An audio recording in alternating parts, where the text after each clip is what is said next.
Hey everybody, Alex Kaiju fans coming at you guys with another video. Today's going to be an Ultraman theory video in regards to the battle between Ultraman and alien Mephilas. Now, whenever a lot of people watch this fight, a lot of people, based on the context of the episode and just from their own intuition, believe that the fight between Ultraman and alien Mephilas was in fact a draw and that both fighters were completely and evenly matched. However, whenever I watch this fight, I always feel differently. I personally think that alien Mephilas always had the upper hand, and today I'll just be going over my thoughts and opinions on why I felt that alien Mephilas was overall the superior fighter in this battle.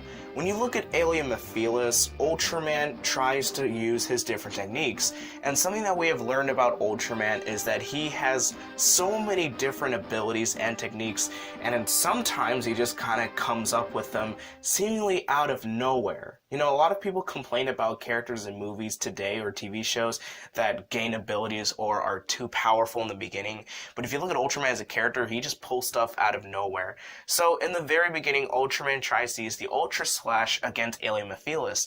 And if you were to look at the Ultra Slash is typically a disc that Ultraman throws that can cut through living tissue and flesh.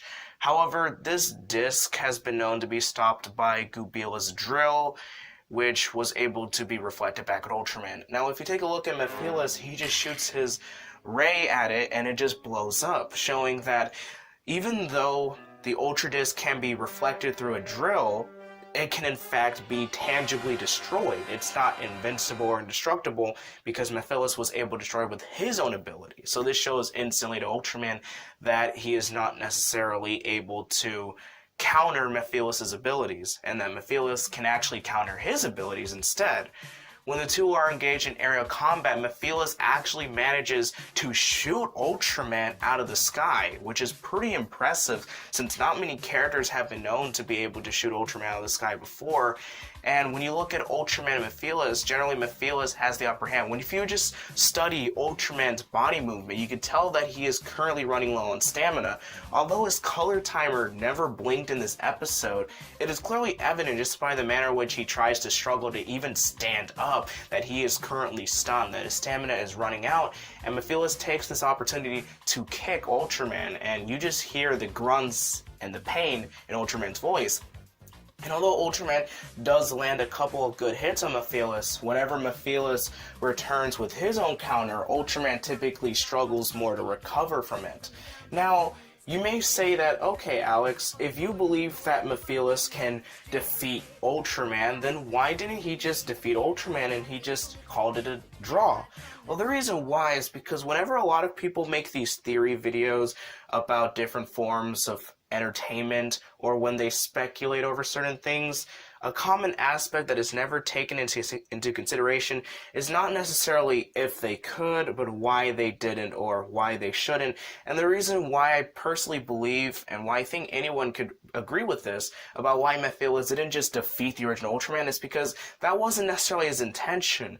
Mephilas wasn't trying to be this malevolent destroyer. That wasn't a part of his character. You see, the reason why characters in film, in books, in television shows act a certain way is because that's a part of their character. Mephilas, for all intents and purposes, in my opinion, could have completely destroyed Ultraman and he could have won the fight if he had just kept going and kept pressing forward. But the reason why Mephilas didn't destroy Ultraman is because of his character. His character didn't allow him to destroy Ultraman. That's one of the main reasons why he didn't kill Fuji's brother or Fuji herself. Mephilas also was more of a pacifist. He didn't want to cause any violence or try to spread as least destruction or death as possible, but still wanted to use aggressive tactics to try and get what he wanted, but not necessarily have to enforce his means through those same aggressive tactics. And that's personally why I believe that Mephilas didn't actually defeat Ultraman, but why he always had the capability to do so if his character was different. And that's why with monsters such as Gamora or Zeton, these kind of mindless beings that aren't driven by any sense of moral direction, a code of ethics, or anything of that sort, typically defeat Ultraman because there's not any real mental boundary or code of ethics to try and restrain their physical actions. So, I personally believe that Mephilas could have defeated Ultraman. What do you guys think? Do you think Mephilas could have defeated Ultraman if he wanted to? And if you do think so, do you think that the reason why he did it was simply because of his code of ethics, his morals, and his philosophy of not necessarily having to enforce things through violence? Thank you guys for watching. If you guys enjoyed this video, like, comment, share, subscribe, and I will see you guys in the next video. Bye.